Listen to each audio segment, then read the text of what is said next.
While most eyes were on Chicago's Grant Park and President-elect Barack Obama, Washington insiders and power players across the country were closely monitoring events in Minnesota, Alaska, and Oregon. Well into the morning, long after the race for the White House had been decided, it was still unclear how much power Democrats would have in the Capitol.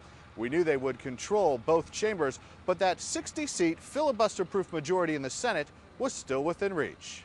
Early wins in North Carolina, where a relatively unknown Democrat named Kay Hagan defeated Elizabeth Dole, and in New Hampshire, where former Governor Jeanne Shaheen knocked off Republican John Sununu, had Democrats closing in on that magic number. But then a turn when Republican Mitch McConnell was able to hold on to his job in Kentucky. And out west in Oregon, incumbent Gordon Smith was able to hang tight with his Democratic challenger. Wednesday in Washington, Howard Dean talked about the big gains for Democrats and how they got there. We invested in rebuilding our party from the ground up, from the states up. We reached out to people of faith.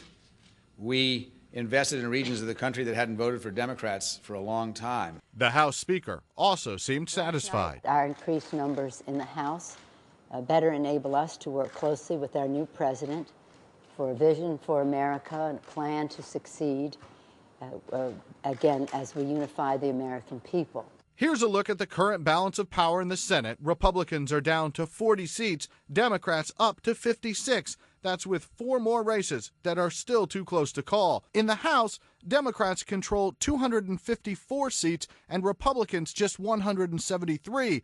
There are 8 races there that are still undecided. And one of the last races we'll find out about, also one of the most interesting. In Minnesota, where comedian Al Franken faced off against incumbent Norm Coleman.